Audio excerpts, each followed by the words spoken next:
Muy buenas noches. Acá está un video para explicar el uso de excepciones en funciones, en este caso, y procedimientos almacenados. O sea, en realidad en la unidad de programación que sea, pero en este caso puntual el desafío que me voy a plantear es aplicando en funciones y procedimientos. Esto es aplicable a todo tipo de unidad de programación, puede ser a funciones y procedimientos públicos y privados. Cuando hablamos del contexto de package, en un bloque anónimo también puedo incluir excepciones que son las que me permiten a mí controlar los errores. Cuando suceden errores en tiempos de ejecución, eso es lo que se conoce con el nombre de excepciones, y los lenguajes las pueden capturar y tienen la sintaxis, digamos, para poder hacer eso. Hay en todos los lenguajes excepciones predefinidas, ya que son las que tiene el lenguaje de programación para representar los errores más típicos. Normalmente está, en el caso de PL/SQL, la excepción que me podría arrojar una sentencia, un cursor implícito particularmente dentro de un bloque o dentro de una unidad de programación, cuando podría no devolverme registros. Entonces eso es lo que yo necesito controlar para que cuando yo esté ejecutando mi unidad de programación no termine en un error, ¿cierto?, que me lance o que me detenga mi ejecución y se dé, digamos, por, por terminado abruptamente mi programa. Entonces, lo que yo siempre digo es la forma elegante de salir. Me caigo, pero lo hago dignamente. Entonces, para explicar un poco ese concepto, voy a, en la misma base de datos que tenía en el video anterior, donde estábamos explicando un poco el uso de los triggers. Ya hay una tabla aquí, la voy a mostrar, que es el player, una tabla se llama player, pero en realidad tiene juegos, el ID del juego, la fecha en la que se jugó, el nickname y los puntos que obtuvo ese jugador con ese nick. Es una tabla simple, sencilla, que tiene creo que 1000 registros, 1001, porque después que terminé de ejecutar en el último video logré insertar un registro más, por lo tanto tiene varios registros, en este caso 1001, y está indicando, como les decía, el ID del registro, que sería el ID del juego, la fecha en que se realizó el juego, el nombre del jugador y los puntos que obtuvo. Entonces, en función de eso vamos a construir estas dos unidades de programación para poder explicar el concepto de excepciones. Entonces voy a partir por la primera. Necesito crear un procedimiento almacenado. Entonces vamos a poner create or replace procedure. Tenemos que ponerle un nombre, que normalmente los nombres que le ponemos son indicadores o algún tipo de ayuda para saber al que va a leer, ¿cierto? El procedimiento lo va a usar, lo que hace. Entonces en este caso le voy a poner inserta juego. ¿Ya? Entonces este procedimiento tiene el rol de insertar un registro, ¿ya? Lo menciona aquí, es solo un registro en la tabla player. Es decir, un registro que tenga el ID, que tenga la fecha, el nombre y los puntos. Afortunadamente, el player tiene una secuencia. Este ID normalmente siempre se trabaja con secuencias para poder generar el jugador, o sea, perdón, el valor del nuevo ID. Entonces esa secuencia se llama secPlayer. Normalmente siempre cuando son correlativos se maneja esa técnica de mantener el objeto secuencia en la base de datos, que se va incrementando de manera automática. Entonces esa es la que voy a usar para poder insertar el registro. Entonces lo primero que me tengo que fijar es que el objetivo del procedimiento es poder insertar un registro en la tabla. Entonces mi pregunta es, ¿qué necesito yo para poder insertar el registro? La respuesta, sentido común, ¿cierto?, es que voy a necesitar los campos de ese registro, uno por uno. Entonces, si yo lo miro y soy literal, por así decirlo, voy a tener el ID, la fecha, el nick y los puntos. Sin embargo, si voy un poco más allá y analizo que en realidad el ID no se lo tengo por qué pasar al procedimiento, porque lo va a manejar internamente a través de la secuencia. Entonces de afuera le llegaría la fecha, el nombre del jugador y los puntos que obtuvo en esa jugada. Insisto, el ID no, porque lo puede manejar de manera interna, no necesita que el usuario se lo diga al procedimiento o que lo llame en realidad. Entonces, bajo ese contexto, mi procedimiento debería tener 3 parámetros, aunque la tabla tenga 4, ¿ya? Porque el ID player lo voy a manejar internamente, no necesita estar o venir desde fuera, porque internamente el procedimiento va a tomar la secuencia y va a usar ese valor para poder insertarlo como ID. Entonces aquí vamos a poner pnic, que es un varchar 2. Recuerden que aquí no va la longitud del tipo de dato, porque solamente va el tipo. Luego tenemos la fecha, el orden tampoco importa mucho, la fecha, y esto es un date, y le vamos a poner los puntos, p puntos, y esto es un number. Entonces, este es el encabezado del procedimiento. Su nombre es SP inserta juego.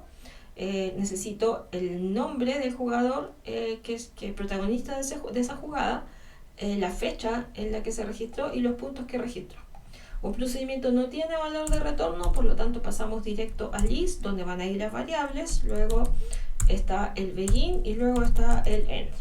Entonces, en estas cláusulas entre begin y end deberían ir todas las instrucciones para poder insertar este registro. Entonces acá entre el list y el begin van a ir las variables que internamente va a ocupar el procedimiento para hacer desarrollar su labor, cumplir con su objetivo. Entonces la pregunta que aquí me debo hacer es cómo yo inserto un registro en una tabla cualquiera. Entonces yo voy a insertar en la tabla player, que es el nombre de la tabla que quiero alterar, ¿cierto? Y voy a insertarle los siguientes valores. Entonces si yo miro la tabla, vuelvo acá y miro la tabla, el orden en el que aparecen los campos es el ID, la fecha, el nickname y los puntos. El ID no lo recibo como parámetro, lo tengo en la secuencia, por lo tanto es lo primero que lo voy a indicar acá. Se llama secPlayer, ahí me aparece, .nextVal. Entonces, esa es una propiedad que tiene el objeto secuencia, que me devuelve el valor que tiene la secuencia, que es un correlativo, y yo le indico el incremento que tiene. Normalmente se parte en el 1 y va a incremento en 1, pero eso yo lo puedo alterar. Aquí no tengo idea en qué valor partió, simplemente sé que me está devolviendo el siguiente valor e incrementa. Para que alguien más se lo pida, entonces le devuelve no sé, si voy en 1000, pues me va a devolver el 1000 y después va a quedar en 1001. Y así sucesivamente. Entonces está el nextVal, sequenceValue, que es el valor de la secuencia. Luego dice que debería venir la fecha, el date play. Entonces aquí vamos a poner que debiese ser p fecha, ya que es de tipo date. Luego debería venir el nickname, eso lo tengo en un argumento que se llama nnick. Y finalmente dice que debo entregarle los puntos. Estoy siguiendo el orden en el que fue definida la estructura de la tabla. Y aquí está me fui muy allá, en p puntos. Listo, voy a ocultar esto aquí para hacerle más espacio. Y esa debiese ser la instrucción que me permite a mí insertar un registro en la tabla player, ya que es el objetivo que tenía que cumplir mi procedimiento. Hasta ahí pareciera ser que está bien, ya, o sea, yo voy a compilar el procedimiento, lo más probable es que sí compile, y lo voy a hacer para que podamos ver que efectivamente, bueno, puede que tenga algún error de compilación, un typo de, no sé, me equivoqué en escribir, me faltó una línea, faltó un punto y coma, me sobró una letra, etc. Compila. Ya quedó almacenado, porque de ahí el nombre, ¿cierto?, en la sección de procedimientos de mi base de datos. Aquí si la veo, va en Procedures, y en Procedures están los que ya tenía de varias otras más, y aquí está el inserta juego, ¿ya? Y aquí había jugado varias veces más con la misma base de datos. Entonces, parece bien. Ahora, con el conocimiento que nosotros hemos ido adquiriendo en el desarrollo de de ir conociendo a PLSQL, me he dado cuenta de que debo hacerme cargo de los posibles errores. Hablo de posibles porque un insert puede ser exitoso cuando yo no estoy repitiendo la clave primaria. Y pudiera no serlo, ¿cierto? Cuando yo estoy no transgrediendo la clave primaria. Me explico. Si yo tengo una tabla con su clave primaria, el root de alguien, de una persona, si yo intento insertar 2 veces o más de 2 veces el root de alguien que ya está registrado en la tabla, me va a indicar que yo estoy transgrediendo la norma que dice que la clave debe ser única. Por eso se llama clave primaria, ¿ya? El concepto de unique ahí es porque no se pueden repetir. Entonces, bajo esa premisa, que es la que fundamenta en la explicación posterior, yo voy a llamar al procedimiento. ¿Ya? Simplemente voy a hacer un execute del procedimiento que se llama sp insertar play. Inserta juego se llama. Inserta juego. ¿Ya? Entonces aquí yo tengo que ser coherente y dice que debo pasarle 3 parámetros, que es el nombre del jugador, que es la fecha y los puntos. Ya, perfecto. Entonces yo voy a pasarle el nombre, le vamos a poner un nombre, no sé, Yoshi. La fecha, aquí yo tengo que hacer la transformación to date, porque no toma el formato de la fecha. Today, porque eso está, cuando ustedes trabajan en SQL Developer, eso está ya seteado. En Visual Studio no, el formato de las fechas no se entiende, digamos, preseteado. O si se hace, no tengo idea cómo se hace. Si se puede hacer, no sé cómo. ¿Ya? Pero tengo que yo transformar. Entonces la fecha de juego va a ser, no sé, el 12 de enero de... a ver, vamos a ver aquí, no sé qué años tiene. Vamos a mirar la tabla, si la tenía por acá. La tablita, aquí está.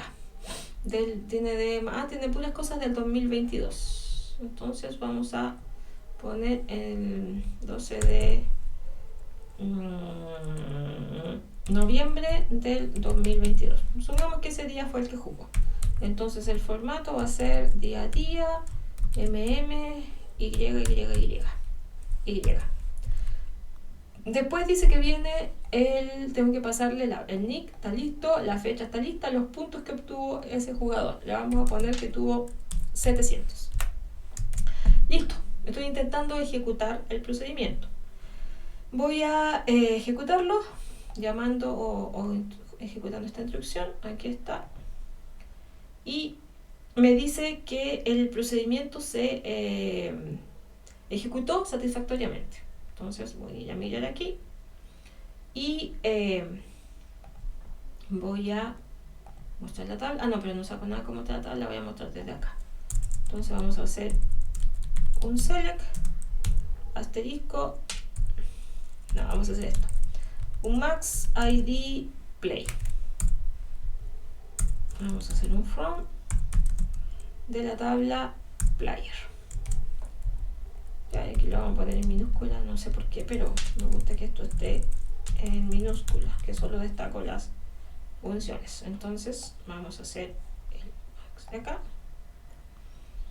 y está el 1021. Ya, ese es el valor máximo. Si yo inserto ahora un nuevo registro, vuelvo a ejecutar. Ahora voy a poner a Yoshi, voy a poner a Mario Bros. Y Mario Bros jugó el 12, pero de junio. Y Mario Bros obtuvo 1900 puntos. Entonces ejecuto. Perdón, ahí está, voy a ejecutar. Y me dice que no hay ningún problema, perfecto. Y si ejecuto el max de aquí y vamos en 1021, de hecho podría sacar el valor de la secuencia si quiero. Y ahora me dice que el max es 2022. De hecho, si yo miro y muestro los datos, select asterisco from player, donde el id play Vamos a poner que sea mayor o igual que 2021, o sea, perdón, 1021, me debería mostrar los dos registros, que los últimos dos que yo agregué, 1021 y 1022, que fue Yoshi y Mario Bros con los puntajes asociados. Ya, perfecto, no hay ningún inconveniente. Tengo 1021 y 1022. No se cae y yo lo puedo llamar 500 veces si quiero, con 500 nombres distintos, con 500 fechas distintas, si quiero repetir las fechas, etc. No hay ningún problema. Sin embargo, suponiendo que, porque aquí la facilidad se da porque es una secuencia la que está manejando el ID, sin embargo, si yo no tuviera esa consideración, vamos a obviar ahora el hecho de la secuencia, para poder pedir que el usuario me ingrese el ID. Ya, es algo bien peligroso, pero para generar el efecto que quiero, vamos a hacer eso. Entonces, olvidando que tengo la secuencia, vuelvo a mirar la tabla y si quisiera insertar un registro en la tabla, entonces voy a tener que pasarle el ID. Obviando la secuencia, desechando la secuencia, voy a considerar que voy a tener la tabla, ¿cierto? Considerando yo agregarle o yo indicarle el ID. ¿Saben qué? Mejor voy a hacer lo siguiente. Voy a crear otra tabla para no confundir más. O sea, para no confundir, no más, pero para no confundir lo que ya tengo. Voy a poner la tabla persona. Y la tabla persona va a ser súper simple.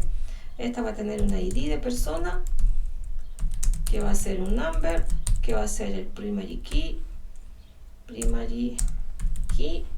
Le vamos a poner un nombre a la persona, sumamente sencillo, que es un varchar 2 o varchar 2 de 100. Y esta va a ser mi tabla. Entonces voy a ejecutar aquí. Se supone que debería crearme la tabla persona. La tabla está creada. Voy a hacer un select sobre la tabla persona, que técnicamente, o sea, sería demasiado extraño que me sacan registros porque la tabla está acá, la acabo de crear. Select from persona. Ahí está. Entonces vamos acá y hay nada. Dice 0 filas seleccionadas porque la tabla está vacía. Entonces vamos a hacer el procedimiento para insertar un registro en esta tabla, para que vean la diferencia entre que yo pueda insertar usando una secuencia y cuando estoy insertando una tabla que no tiene una secuencia. ¿Ya? El ID aquí no está secuenciado, por lo tanto yo tengo que darle al procedimiento que me inserta un registro en esta tabla, yo tengo que darle el ID. Insisto que es un riesgo enorme, pero debo hacerlo. Entonces, para crear el procedimiento vamos a hacer un create or replace procedure sp inserta o registra, mejor vamos a poner registra persona. Listo, los parámetros serían el ID de la persona, que es un number, sería el nombre de la persona, que es un varchar 2. Recuerden que cuando estoy indicando el tipo de datos del parámetro no necesito darle a la longitud. Es un procedimiento, por lo tanto no lleva sentencia de retorno.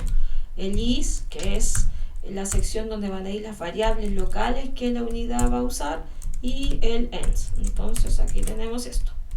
Nuevamente voy a hacer el insert, ¿cierto? Into persona, que es la tabla en cuestión, y aquí le vamos a poner un values y vamos a poner que como la tabla, el primer campo es el ID, entonces yo voy a poner PID, y el segundo campo es el nombre, entonces yo le voy a poner pnombre. Perfecto, ahí está. Entonces voy a hacer esto acá, voy a juntar para que no se vea tanto espacio y voy a ejecutar mi procedimiento. Ok, compiló, es bastante sencillo porque en realidad la tarea que tiene es bastante simple. Lo voy a ejecutar. Exec, recuerden que la tabla estaba vacía. ¡Guau! Ahí sí. SP registra persona. Ahí está. Dice que debo pasar el ID. Le voy a pasar el ID 1 y voy a poner a Segismundo.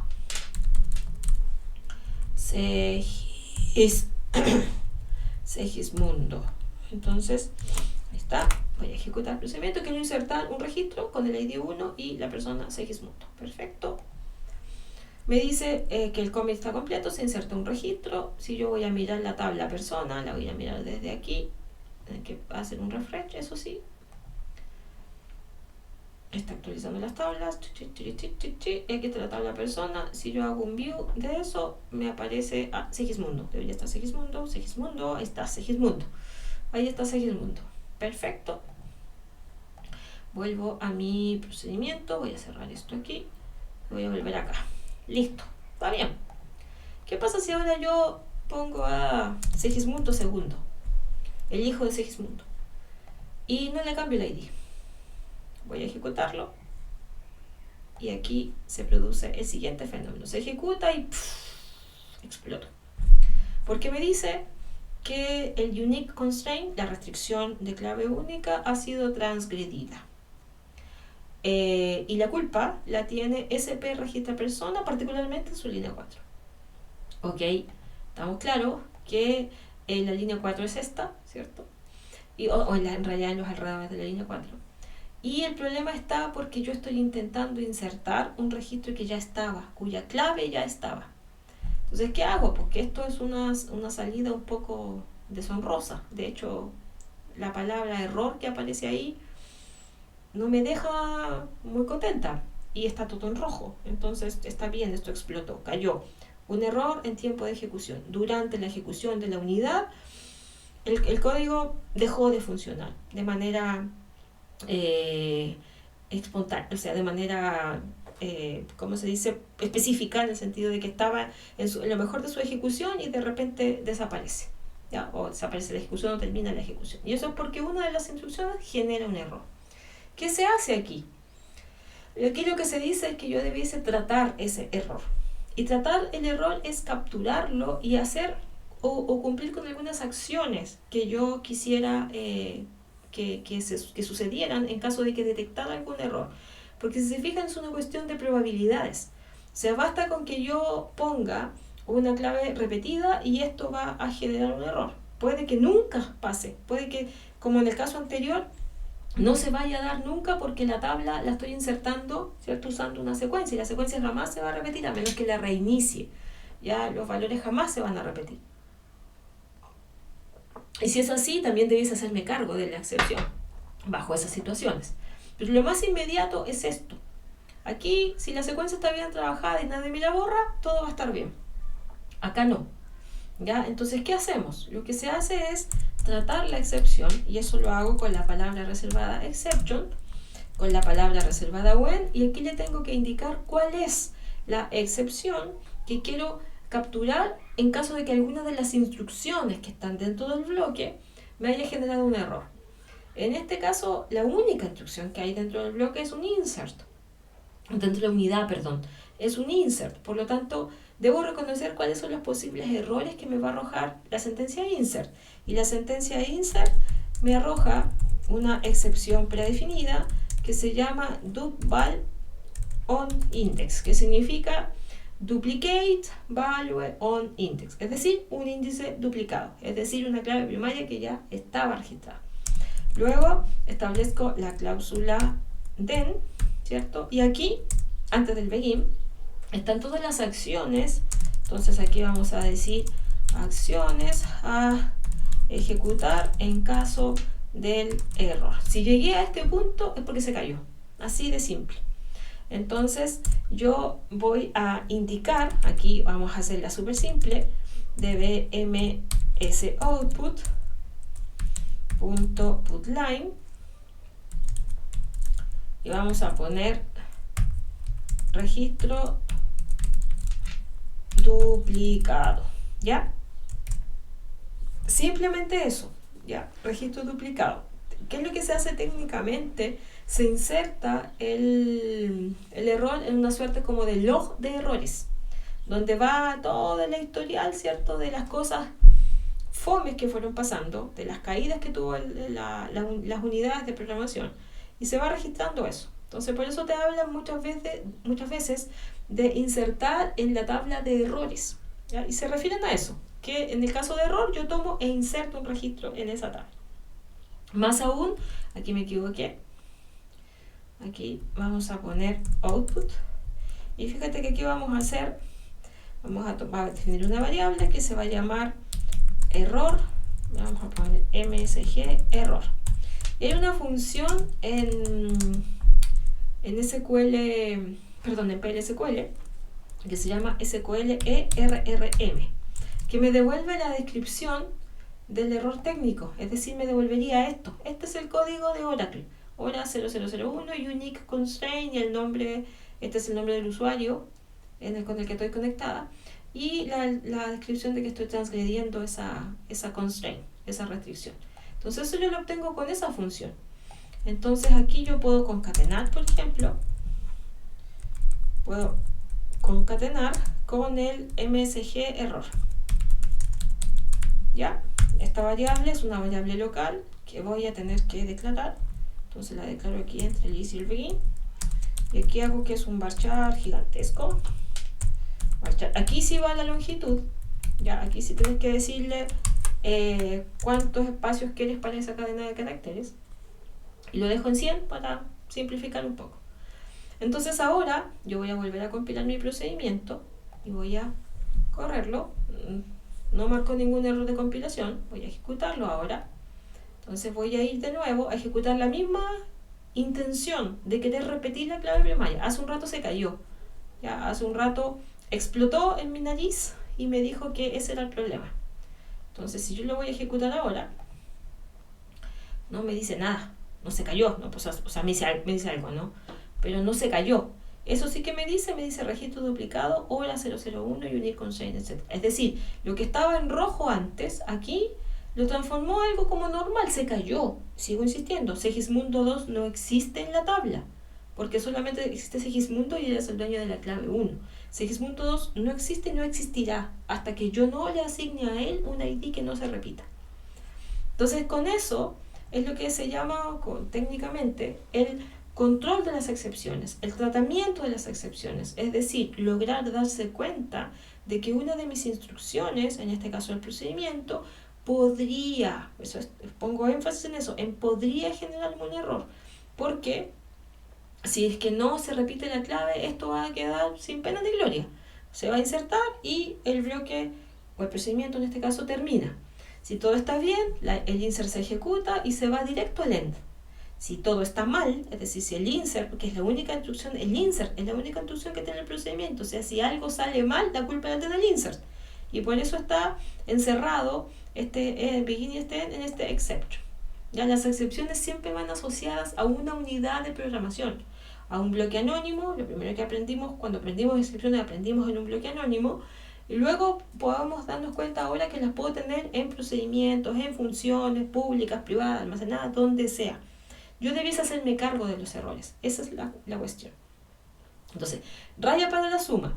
Si tú estás insertando en una tabla donde, ¿cierto?, tú sabes que estás manejando una secuencia, quizás no estás en la obligación de capturar la excepción, porque sabes que ese insert, a menos que te borren la secuencia, va a explotar.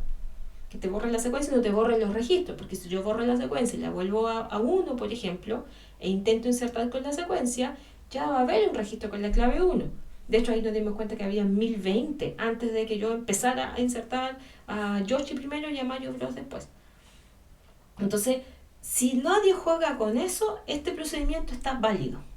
¿Qué debiese hacer yo para prevenir, ¿cierto?, todo este tipo de errores? Poner la excepción igual, ¿ya? ¿Y cómo manejo esa excepción? Así, ¿ya? Y aquí el tipo de error predefinido, porque está definido en el lenguaje, se llama dup val on index. Eso es lo que está asociado a un insert. Un select jamás me va a devolver un dup val on index. Un select me devuelve otro tipo de errores, ya que es lo que vamos a ver en la otra función que voy a implementar, ¿ya? Hasta ahí es el manejo de excepciones asociadas, o los errores asociados a lo que tiene que ver con las sentencias insert, ¿ya? El update nunca me va a arrojar un error, porque el update lo único que hace es actualizar, y lo peor que nos podría pasar es que no encuentre el registro actualizar, pero nada más, ¿ya? Bueno, a menos que tenga algún error con tipo de datos y esas cosas, que también pudiera manejarlos, digamos, pero lo más común, normalmente si hago las cosas como debiese ser, no debería tener a esta altura problemas de tipo de dato porque debería ir controlando eso hacia atrás, digamos. Pero aún así puedo hacerme cargo usando excepciones. Y ahí entramos a ver, o tenemos que entrar a ver cuál es la excepción asociada a ese tipo de error, que por ejemplo, que pudiera ser de conversión de datos.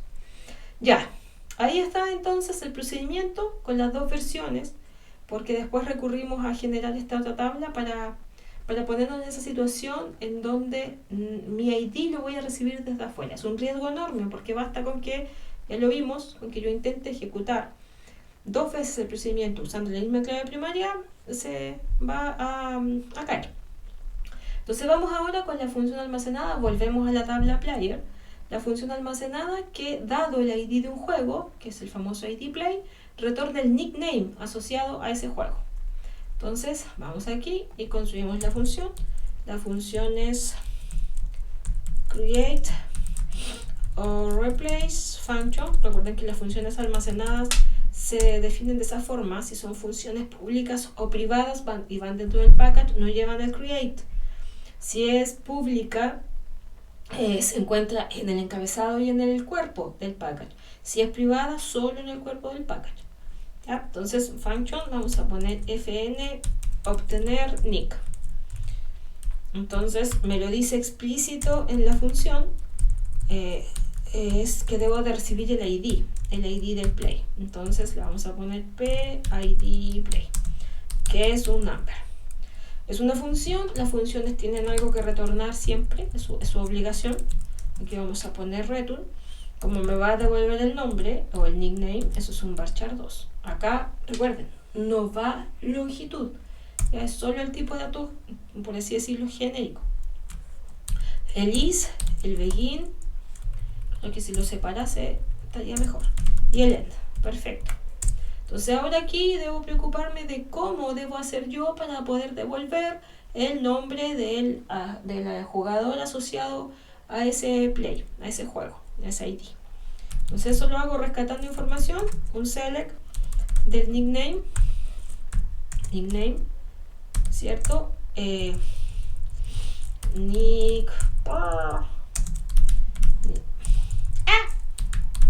Nickname desde la tabla player. ¿Ya? Aquí, bueno, cursor implícito está dentro de una unidad de programación, está dentro de una función almacenada en este caso. Cursor implícito, entonces, ok, los cursores implícitos tienen derecho a existir siempre y cuando me devuelvan 0 o un registro. Me devuelve más de uno, entonces ya no pinta para implícito, pero antes de que es un cursor explícito.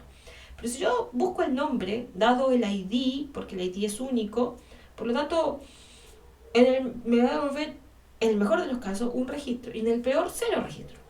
Pero más de uno jamás, porque voy a preguntar por la clave primaria. Entonces hago el filtro, aquí voy a decir que es el ID play, lo voy a comparar con el valor que me viene como parámetro, que se llama PID play, que es el parámetro que tengo aquí, ese de ahí, es lo que estoy usando acá. Entonces ahí ya cambia el asunto, ya no estoy sacando todos los nicknames, sino que es el nickname de un registro. ¿Por qué digo un registro? Porque el ID play es la clave primaria de la tabla, por lo tanto, de existir, existe uno solo, porque ya vimos hace un rato que no podía tener 2 registros duplicados o 2 registros con la misma clave. Eso no se puede hacer porque siempre hay constraints o restricciones en la base de datos que hacen eso. Cuando nosotros nos enseñan a modelar, lo primero que nos dicen es que debemos buscar un identificador al elemento o a la instancia, ¿cierto? O al registro de esa tabla, para que lo pueda identificar de manera única. Entonces, bajo esa premisa, esa misma historia viene dando vueltas. Entonces, si yo hago un select con la restricción de la clave primaria, o no existe, 0 registros, o si existe, va a ser un registro. Entonces, pinta para hacer un cursor implícito. ¿Qué me falta? Me falta la cláusula into, le vamos a poner pnombre, y la variable pnombre la vamos a declarar, y como viene directo de un campo, voy a hacer buenas prácticas, y vamos a poner player.nickname, y vamos a poner el porcentaje type. Entonces así voy a mirar, no me estresé para ir a mirar la longitud y el tipo de dato del campo, sino que utilizo el time. Perfecto. Y punto importante, lo que no se me puede olvidar, las funciones siempre deben devolver algo. Y aquí voy a devolver el p nombre. ¿Ya? Y el p nombre es de tipo varchar, por lo tanto es coherente con la declaración que yo hice ahí. Perfecto, voy a ejecutar mi función. Compiló, la creó, se almacenó. Si la voy a mirar acá en la sección de function, pero voy a actualizar primero. Actualizo la sección de function que se encuentra por aquí. Aquí está mi function. Debo haber tenido otras más, tenía varias más. Y aquí está la mía, obtener nick, la que acabo de crear. Perfecto, vamos a probarla ahora. Entonces, para probarla, vamos a usar, ahí se voy a usar un bloque porque voy a imprimir el valor. Entonces voy a crear un bloque anónimo y voy a imprimir de bms output punto putline, ahí está. Me genera un montón de cosas aquí que es del código autogenerado, ahí está. Y vamos a poner la variable nombre, vamos a poner nick nomás, ¿ya? Y la variable nick no existe, la voy a asignar antes, le voy a asignar lo que la función me va a devolver. Entonces voy a poner aquí fn obtener nick, ahí está, y dice que le debo pasar un ID, yo le voy a pasar el 29. La variable hay que declararla, la declaro dentro del bloque, declare. Entonces aquí ponemos nick y vamos a hacer que es un varchar 2. De hecho, voy a hacer lo mismo que hice arriba. Voy a poner esto porque es lo que va a devolverme. Entonces lo vamos a poner acá. Listo. Está para el testing de mi función. Entonces ya vamos a probar test o prueba en realidad de la función. Perfecto. Entonces vamos a ejecutar aquí. Me debería devolver el nick del ID 29. ID play 29.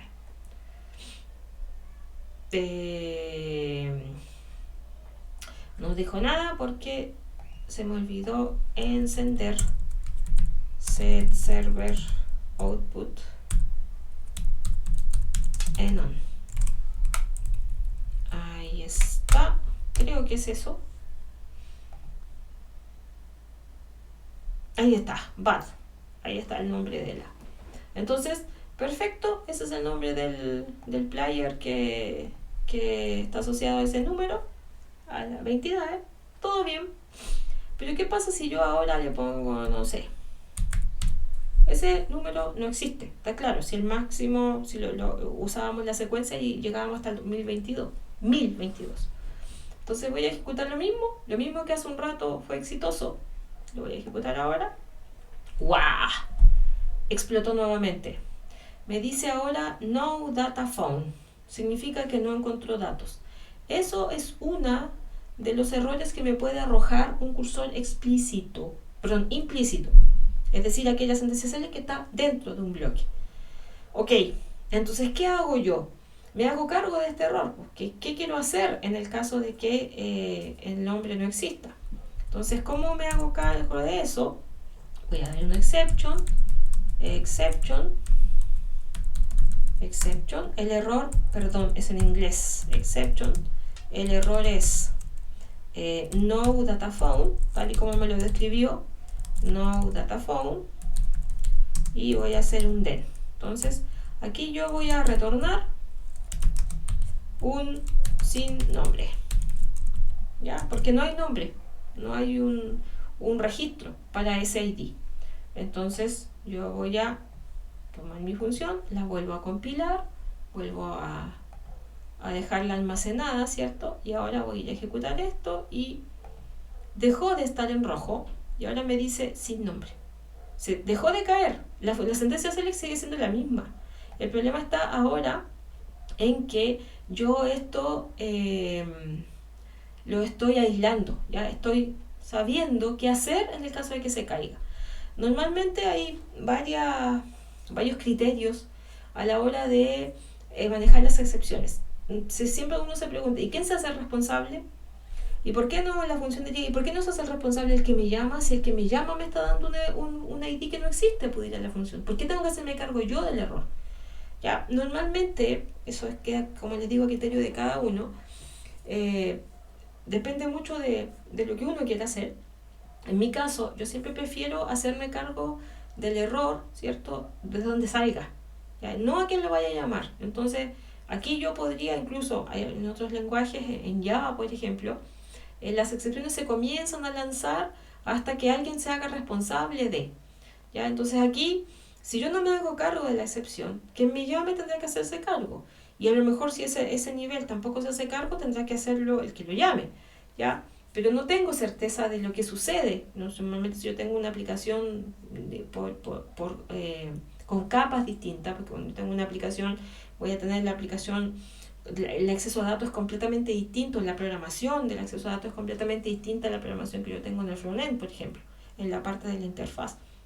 Entonces, aquí la eterna pregunta es, ¿y quién se hace cargo del error? No, es que tú lo leíste, tú debiste haberlo validado. No, es que yo te lo pasé, tú debiste haberlo visto. No, es que la capa de negocio... Entonces, al final, se produce tal discusión que es mejor ya que cada uno se haga cargo. Y si no, bueno, alguien más tendrá que hacerlo, pero en estricto rigor, si el lenguaje lo provee, uno debiese ser capaz de hacer esa captura. ¿Cómo se lo van a preguntar a usted? Lo más probable es que cuando estábamos trabajando con bloques anónimos, había un montón de instrucciones más, de hecho estaba todo dentro del bloque anónimo, entonces había instrucciones que evidentemente podían no tener culpa de nada. Entonces, por ejemplo, si aquí en el procedimiento yo hiciera otras cosas antes del insert, algunas otras instrucciones o incluso después, que no afectaran o que no fueran causantes del error, yo aíslo solamente al insert o aíslo solamente al select. Por lo que muchas veces podrían encontrarse con situaciones de los bloques anidados. Me explico. Yo podría perfectamente aquí encerrar que es la sentencia del problema, ¿cierto? Es como decirle, puede que tú te comportes mal, entonces te voy a aislar. Entonces, ¿cómo te aíslo? Te aíslo en un bloque anidado. Entonces yo puedo hacer esto, mando todo el select para allá, estoy siendo ordenada, ¿cierto? Porque aquí está. Y voy a encerrar el bloque anidado. Entonces, ¿qué sucede? Que aquí la excepción o la instrucción que me genera el error quedó aislada del resto. En el caso de que hubieran cosas antes de ella que no hubieran generado ningún error o algunas instrucciones después de ella. Entonces, muchas veces resulta útil el generar este bloque anidado, pero cuando la única sentencia que tiene en este caso el procedimiento, por ejemplo, es el insert, no tiene mucho sentido generar un bloque anidado para encerrar a una sola instrucción, ¿ya? Pero pensando a nivel macro, sobre todo los típicos procedimientos principales, que se encargan de varias cosas, aunque sea de llamar, pero se encarga de varias cosas, pueda aislar o las sentencias que pudieran generar el error. La típica pregunta, ¿puedo manejar más de una excepción? Sí. ¿Ya? ¿Cuáles son las excepciones predefinidas? Lo puedes mirar en la API del lenguaje. ¿Ya? Las más comunes, el no data found, el do val on index, el too many rows, ¿ya? Que es cuando podría aquí devolverme, es imposible, que me devuelva más de un nick, pero supongamos que yo quisiera devolver, no sé, la fecha de juego de un jugador. Si el jugador está más de una vez, entonces voy a tener más de una fecha. Entonces ahí ya el intentar devolver una sola fecha me va a marcar un error y yo debería pensar en un cursor implícito, pero como me van a pedir devolver una fecha, ahí tendría que decir que existe más de una fecha y que es imposible operar, ya, porque definitivamente eso me va a causar un error. ¿Qué es lo útil? Lo que yo siempre destaco, que cuando esto se cae, lo que aparece en rojo, que uno lo ve un poco como malo, porque en realidad es malo, pero porque se cayó, ¿cierto? Pero siempre está la información aquí, ¿ya? Y este código yo perfectamente podría haberlo, como lo hice en el procedimiento, haberlo incluido aquí, porque la misma función, no sé, como les decía, y en una tabla de errores, y en la tabla de errores vaya dejando la descripción de cuál es el error técnico que se produce, ¿ya? Eso es más o menos para explicar el concepto de excepciones, son, como les decía, las dos más clásicas y que se pueden magnificar a cualquier punto con cualquier tipo de sentencia. Yo aquí elegí las que sé que son riesgosas y que podrían generar estos tipos de errores que son el crash, ¿cierto?, del programa en su momento de ejecución, que puede ser cualquiera de las instrucciones. Técnicamente cualquier instrucción podría generar una caída, ¿ya? Por A, B, C o de motivos. Pero acá estoy identificando la que efectivamente pudieran generar un poquitito mayor dolor de cabeza.